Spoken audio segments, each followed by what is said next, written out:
Hello. The last few days I have been working on this, the F-22 Raptor. And let me tell you, this has been a very interesting build challenge.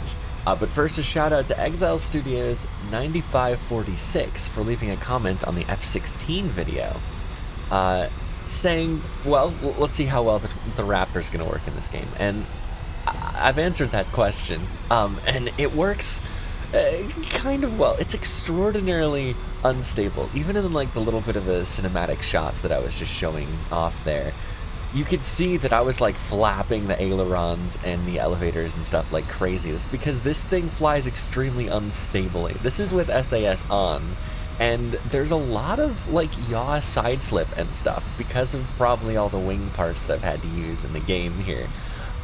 But that's kind of just something that happens. Like, look, I haven't touched the controls there. we're whipping to the right, and I haven't touched the controls. But that's kind of just what happens when you put a bunch of weird parts on craft for the sake of making a replica versus the sake of them actually, functioning.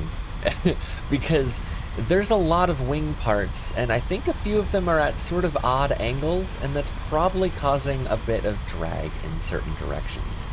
Now, I'm unable to actually see where drag is, like in Kerbal Space Program 1. At least I'm unaware of the control for it. But yeah, this thing, it flies. Now, as far as I'm aware, the real-life F-22 Raptor is also naturally a bit unstable, and it requires a lot of fly-by-wire to work correctly. We don't have fly-by-wire, we have WASD-QE, but it's naturally stable enough that it stays sort of level. It's just very difficult to fly straight. Now, flying straight isn't this vehicle's strong suit. Some might tell you that this is a very highly advanced military aircraft, that's a stealth fighter, that's a sniper of the skies. But I'm here to tell you that no, this thing is just an acrobatic legend.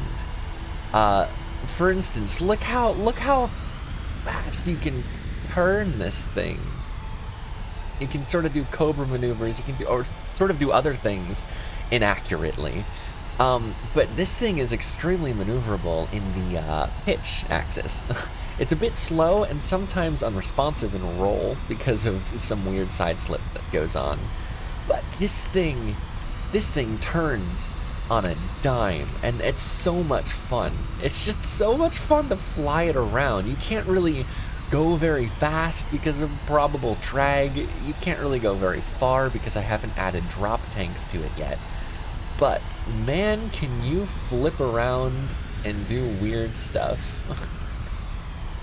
Like right here, this is some air show stuff that you probably wouldn't see a Raptor doing all too often. I don't exactly know how to do like the falling leaf that the Raptor's known for doing, but you can just whip it around like that, and that's so cool to see. Like I've seen the F-22 Raptor at air shows doing sort of things, so like seeing it do a cobra, seeing it throw afterburner in a high G turn. Like this thing is a heavy hunk of metal, and just seeing it floats effortlessly in the sky like that, and it's so beautiful to see. And it's kind of cool that I was able to make something that sort of works like that in this game too. There's some definite weird things about this design though. Probably the most noticeable that you may have noticed is the elevators.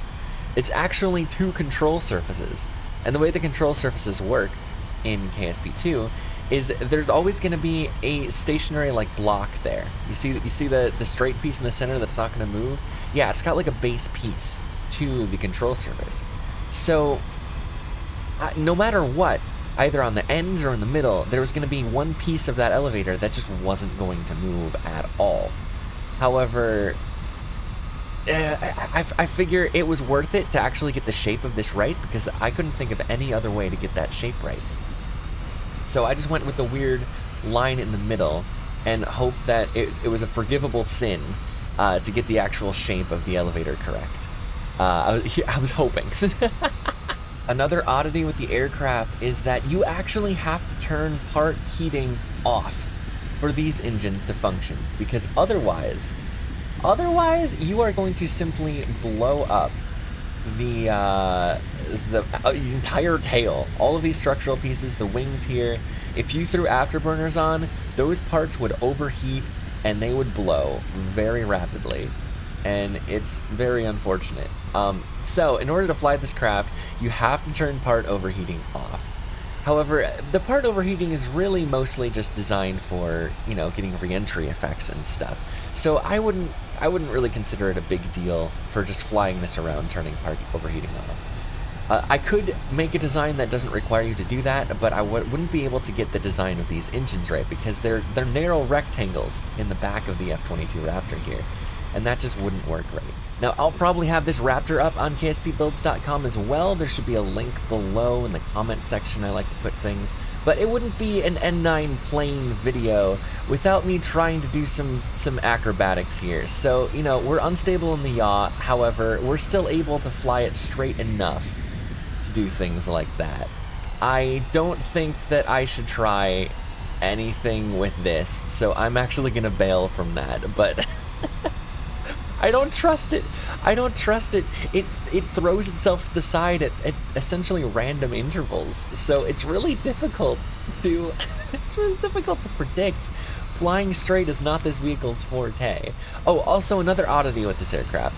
You kind of have to okay, almost to the ground there. You kind of have to throw afterburner on constantly.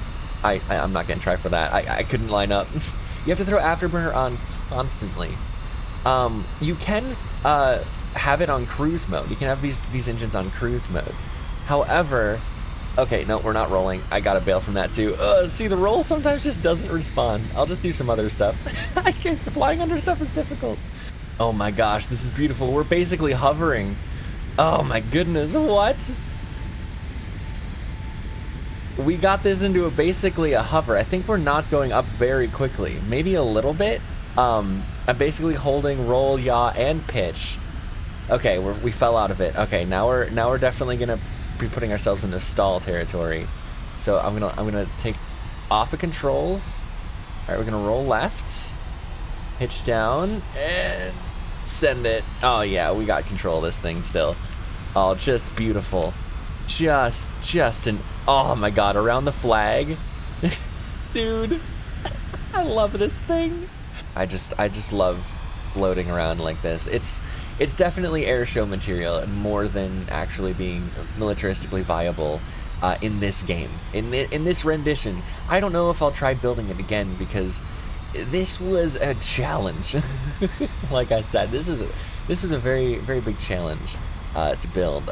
A lot of the shapes are squared off, and getting those to actually work and transition to more rounded shapes, it was just a challenge.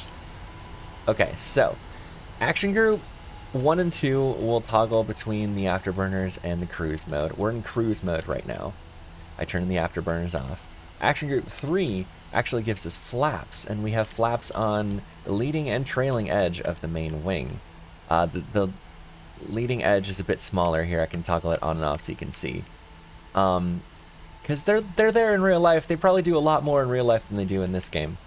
But with the flaps down, it actually reduces our roll control, because I turn off roll authority on the flaperons.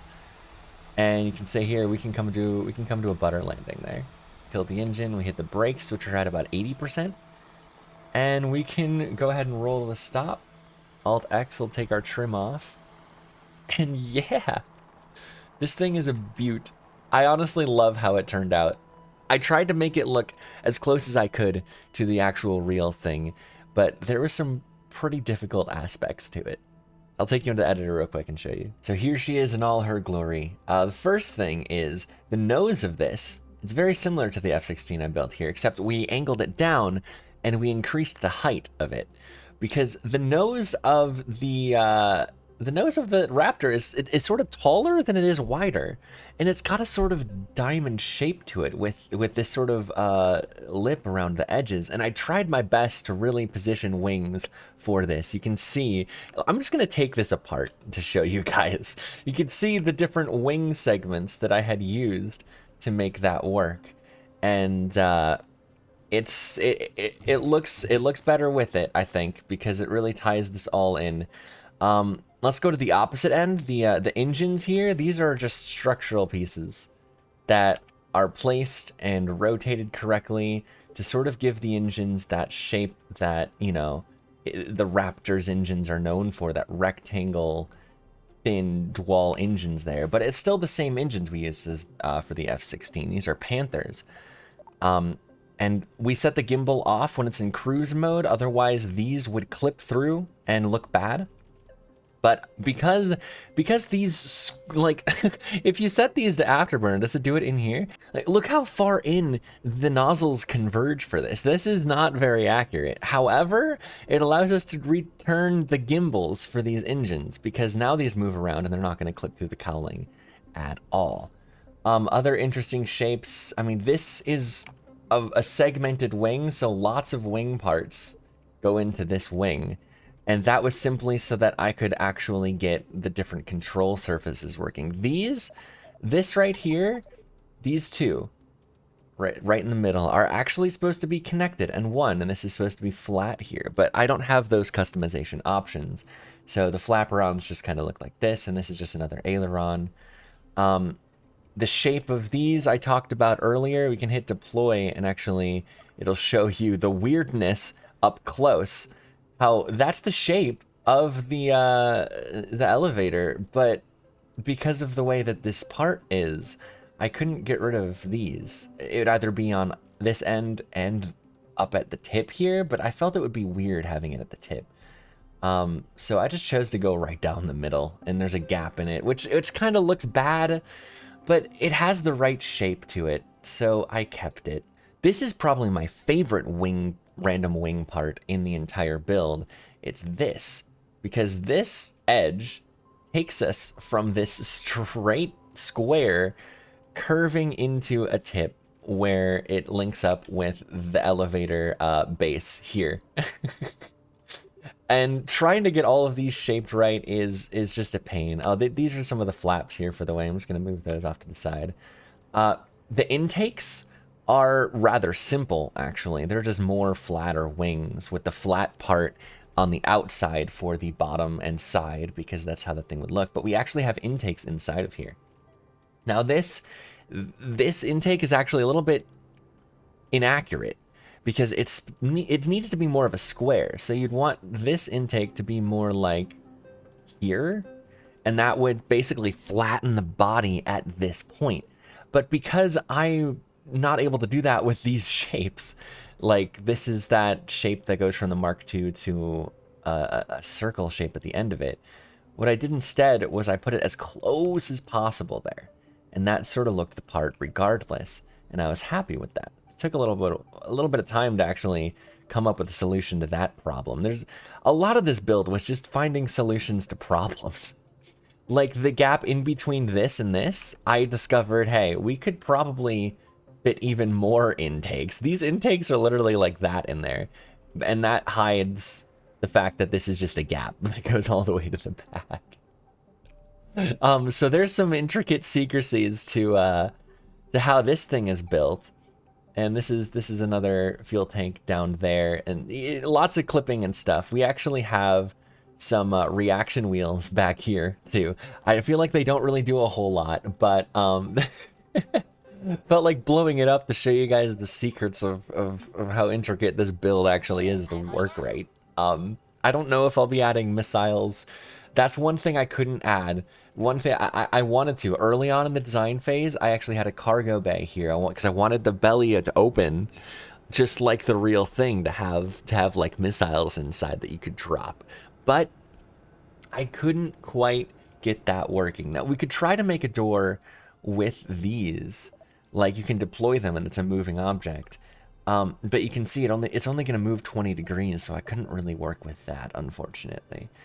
Maybe in the future I'll figure out some way to get bays, because we would have bays at the nose here, bays in the belly here as well, and maybe a fuel port right there for some air-to-air refueling, which would be so much fun in multiplayer. Oh my goodness. But yeah, this is my Raptor. I love it. Have fun flying around crazily at the KSC, not getting far. Careful on takeoffs. And well, you all know the saying, fly safe. Oh, I totally forgot to mention something kind of important that I even forgot to do. If you go into the part manager, you go to coupling, there's a Clempaton Jr. here.